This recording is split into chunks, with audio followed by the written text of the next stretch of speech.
Let's do this. What's my baby daddy want?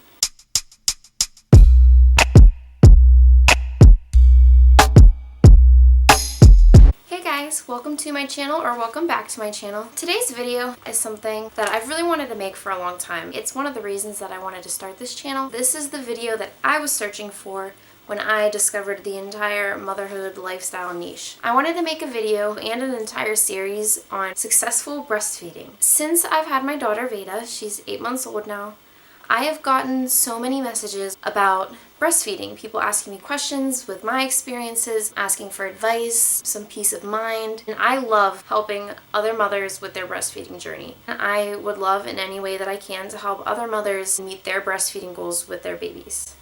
So I want to start out the video with a big giant disclaimer that I am not a lactation consultant. I do not have any formal lactation education. This is just stuff that I've learned as a mother breastfeeding a baby and things I've read and researched, advice that I've gotten from other mothers when I was seeking advice through my breastfeeding journey and when I first got started. The first point that I want to make is something that if you've been researching breastfeeding, you've probably heard a million times, but it is the most important one. And that is that breastfeeding is supply and demand. If you want to have a good supply of breast milk, you need to latch your baby as often as possible. The more the milk leaves your breast, the more milk your body is making. Anytime that your baby is latched, or that you pump, or that you hand express, anytime milk is leaving your breast, it is telling your body that you need to make more milk. So the very number one thing to have a good supply is to latch your baby as often as possible. Your baby is going to want to latch to you very, very, very, very, very, very, very often. That is called cluster feeding, and I'll touch on it a little bit later, and it is completely normal.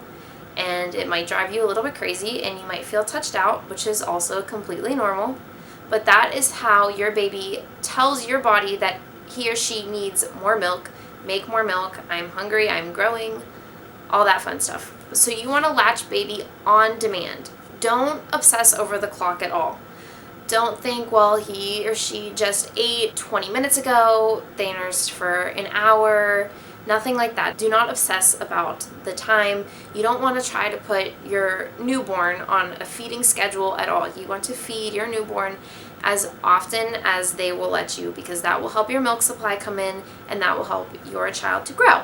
So moving on, the very first milk that your baby is going to get is called colostrum. If this is something you're unfamiliar with, it's yellow and thick. It's what you'll leak if you're pregnant and leaking. If you don't leak when you're pregnant, that's totally okay and normal. Not everybody does. Some people leak super early and some people never leak. But it doesn't mean if you don't leak that you won't have a good milk supply. Your colostrum is extremely important to your baby's health. One of the most important things about colostrum is that it lines the inside of your baby's entire gastrointestinal tract. I will always recommend what the American Academy of Pediatrics and World Health Organization recommend, to breastfeed until at least 2 years of age, but a lot of mothers choose to just feed their baby the colostrum and then they switch to supplements because of how awesome for your baby's health the colostrum is.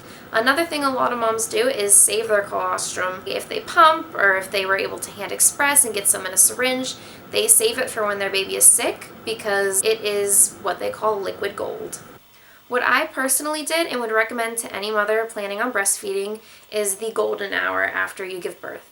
I know this isn't always possible, especially for mothers who have had a C-section or have had complications, but ideally your baby will be put directly onto your chest and you will do what is called the golden hour. And that is an hour of skin to skin with your baby, which is super important for latching. They often do what is called the breast crawl, and it's really cool to watch because you think a little tiny potato baby can't do anything like that, but they wiggle around and kind of crawl all over your chest to find your nipple. This hour is super, super important. Not necessary, but pretty important for establishing good breastfeeding from day one.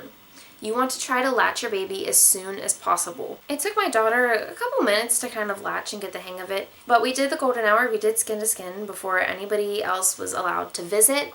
I personally chose to only have myself and her father in the delivery room when I gave birth, and that was just a personal decision. Not everybody makes that decision, but I also felt it was easier to do the golden hour having made that decision ahead of time because there wasn't distractions. There's nobody except for me and obviously my boyfriend kind of doting over her. He was sitting right next to me. It was very personable, and I'm glad that I did it that way. But tangent. Someone's up. Say hello, baby. Say hi. You gonna help Mama? Now that Veda is joining us, the next thing I want to talk about is your baby's latch. A lot of moms have issues with latch. We had an issue with her latch. She actually had both tongue and lip ties. They said her lip tie was pretty severe, and they were able to correct it in the hospital, which I'm very, very thankful for. I was very, very bruised. What are you doing? She had a very painful latch for me. It took a little while to recover from that initial bruising that I had. So even after they had revised her ties, it still hurt me for a little bit to feed her. It took a couple weeks, if I'm being quite honest. But we pushed through it, we made it, we did it. I was told, and I completely agree, that the first 6 weeks, which sounds like a long time, once it's over, it doesn't feel like it was a very long time because you look at your baby and you're like, holy heck, how are you already this big? But the first 6 weeks are the hardest, and you will have struggles, and it will not be easy. And if it is easy, then that is awesome, and I'm very, very happy for you. It was not easy for us, and it is not easy for most mothers. So as far as latch, you want to, as I said, try to latch baby as soon as you possibly can. We had her latch assessed in the hospital, and I recommend this, even if you are having an easy breezy time. I would recommend still every single mother talking to a lactation consultant in the hospital, letting them assess your latch. They know what to look for. You want to have an asymmetrical latch. You want more of the bottom part of your areola to be in their mouth than the top. It helps if you sandwich the breast. Their mouths are very, very tiny, and if they have restrictions like ties like my daughter did, it'll be very hard for them to open their mouth wide enough to get a good deep latch, and that good deep latch is what's going to help pull that milk out. A lactation consultant will be available in most hospitals. If not, then I definitely recommend seeing one as soon as you can. They are someone who has had very, very specific and extensive lactation education. Your baby's stomach is super tiny when they are first born. I believe it's compared to a cherry. That might be day 2 or 3, I'm not totally positive, but it's very, very tiny. A lot of mothers kind of panic if they're thinking their baby isn't getting enough in the hospital. Your baby will be getting at least a little bit. They only need 1 wet and 1 dirty diaper per day that they've been alive. So on day 1, as long as your baby has 1 wet and 1 dirty diaper, you are good to go. Your baby has something to let out. They don't need a whole lot of that colostrum. That's one of the reasons the colostrum is so jam-packed with all those nutrients and good stuff, because they only get so much of it. About 3 to 7 days, I believe, is the time it takes for your milk to come in. And until then, they're just getting that good colostrum. My point being, there is no need to panic if you feel like your baby is not eating enough on the first few days. They almost always are. Another thing that is super normal is a little bit of weight loss. So don't panic again if your baby loses some weight. If a baby loses 7% of their body weight, breastfeeding should be closely assessed by a lactation professional. And if a baby loses 10% or greater, supplementation is warranted, and mothers should be counseled on expressing their own breast milk to supplement with if possible. So if your baby loses less than 7% of their body weight, you're doing okay. Another thing that leads to that weight loss can be the IV fluids that you had during labor. Your baby will kind of swell up essentially from all that extra water weight.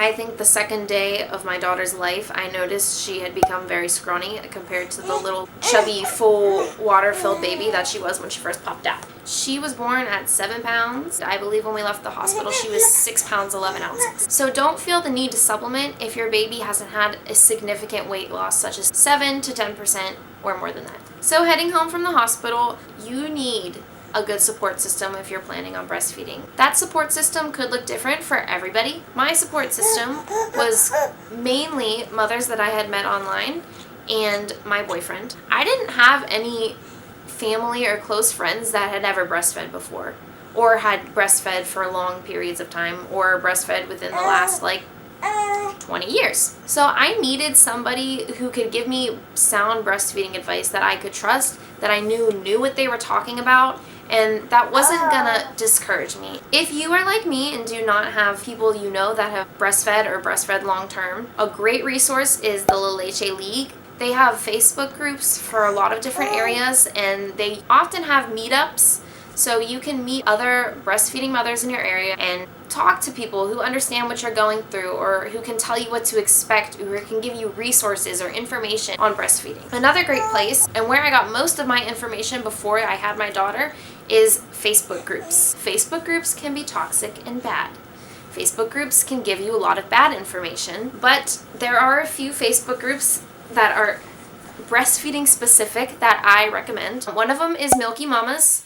Another one is the Cleavage Club. Anything like that, if it's breastfeeding specific, it's more likely to give you accurate and helpful information as opposed to a general mom group that can get you information from all over the board. But most of the moms in the lactation specific groups are moms who have breastfed before. A lot of them have admins that can help lead you in the right direction. So like I mentioned before, cluster feeding, super normal, very draining and exhausting at times, but it is very, very important. And this is what really makes those first 6 weeks super difficult, because you're probably gonna feel like your baby is attached to you 24/7. You should be latching your baby every 2 to 3 hours at least. Some would like to latch more than that. It's recommended to feed on both sides. We did not do that personally because I had an overactive letdown. Your baby may want to eat for 45 minutes to an hour, maybe more than that. If they are staying latched, you do not want to unlatch your baby unless they are asleep and no longer suckling. You want to try to promote them to empty your breast, which is something I won't really get into. Your breast is never really empty. Your baby can remove it faster than you can make it. Don't let anybody tell you that because your baby is cluster feeding that they are not getting enough. One of the biggest factors that leads mothers to stop breastfeeding is that they think that they have a low supply or that their baby isn't eating enough. That is most likely not the case. I plan on making another video in this breastfeeding series solely about the myths of breastfeeding, and this would be one of them. All the factors that make mothers believe that they have a low supply when they really don't, but that's for another video. Just know that the cluster feeding, A-okay. So bouncing right off of that, what to look for good supply is 2 things and 2 things only. And that is that your baby is having good diaper output and that they are gaining weight. Even if your baby is extremely fussy, weight gain, diaper output, they're getting milk. Your baby should have 1 wet and 1 dirty diaper for every day that they've been born up until about 5 or 6 days. They should be gaining weight on their specific curve. Every baby is different. Talk to your pediatrician about what is good weight gain for your baby. Speaking of pediatricians, something that I recommend but is not necessary is finding a pediatrician who is FAAP, and that stands for Fellows of the American Academy of Pediatrics. A lot of times pediatricians that aren't up to date or that aren't breastfeeding friendly will tell you that you need to supplement. This is also not always true. If you're told to supplement by a pediatrician, I would also follow up with a lactation consultant to confirm. I would never tell anybody to not supplement if their baby is in need of it. Supplementing can hurt your breastfeeding relationship when it is not necessary. There is what is called the top-off trap. A lot of mothers will feel like they aren't making enough milk, so they supplement or top off the bottles with formula or more expressed milk. Then the baby feels full longer and goes longer in between their feedings. Because they're going longer without eating, they aren't latching as much, and because they're not latching as much, you're not making as much milk, which goes right back around in the circle. Don't be discouraged if you do need to supplement. It is possible to go back to the breast. My child has a lot to say. Another lovely thing that happens when you have a baby and you come home from the hospital and your milk comes in and you're so excited is engorgement. Engorgement is when your breasts fill up with a lot of milk. Like a lot, and they are very, very heavy and they hurt and they feel rock hard. Another one of those myths that I'll touch on here but not go super into depth with is that you will be told to pump to relieve this engorgement. I strongly advise to not do that. Back to that very first, most important point, breastfeeding is supply and demand. So if you pump all that engorged extra milk that you have, you are telling your body that you need to keep making that same amount of milk, if not more. Hand express just enough to relieve engorgement, latch baby, let them drain the breast. The last thing that I want to talk about is breastfeeding through adversities. There are many different adversities that you can overcome through your breastfeeding journey. There's a story that I always like to share. There's a lovely mother that I met through a mom group. She developed mastitis in one of her breasts, which then grew into an abscess. She was told by a doctor, you're not going to be able to breastfeed through this. You're going to have to quit breastfeeding him. You're gonna need breast surgery. She had her abscess removed from her breast and continued to feed her son from her opposite breast. I know that she had fed him past a year off of one breast. I talk about this story a lot because it's kind of extreme. I would have 100% understood if she had said, I need to quit. We went as long as we could. Any amount of breast milk for your baby is beneficial to them. Even if you don't make it to your end goal, doing it at all is still an accomplishment and achievement, and you should be proud of yourself. The reason I tell this story is to encourage you that even if you're having difficulties and there's people around you telling you that you need to stop, it's time you quit, it's okay, even though it may be true that you can stop. If you're ready to stop, that is fine. But if you're not ready to stop, don't let people around you make you feel like you have to or that you're doing something wrong. I want to end the video by saying if you are having any issues breastfeeding, please seek out an IBCLC. That is an international board-certified lactation consultant. That is all I have to say. If you would like to see the rest of the breastfeeding series, hit the red box and subscribe to my channel. Please give it a thumbs up if you learned something or if you enjoyed watching. Send this video to mothers that you know that need a little bit of a crash course on breastfeeding. Hopefully I will see you guys back here soon for my next video. Bye!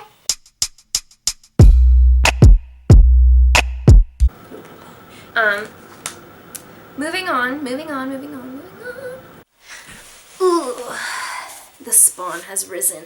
You want to tell everybody the stuff about your boobies? I do want your boobies. You want your boobies. Comfy. We had her latch. Yeah. Boobs? Boobies? You love boobies? You're serious. You're so serious. What's on your face? Her day. Goodbye.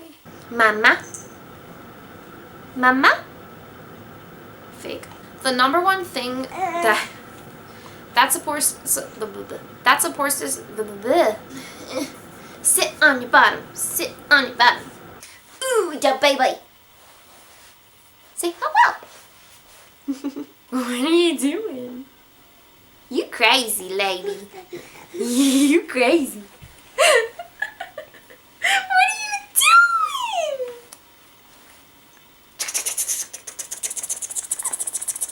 I love you, I love you. Yay, you clapping? Yay, boobies. Yay, boobies. Oh, boobies. Did someone say boobies? What? Have one. Versace is joining us. It gives a little... Hi. Please stop clicking my hair. I need to collect my thoughts.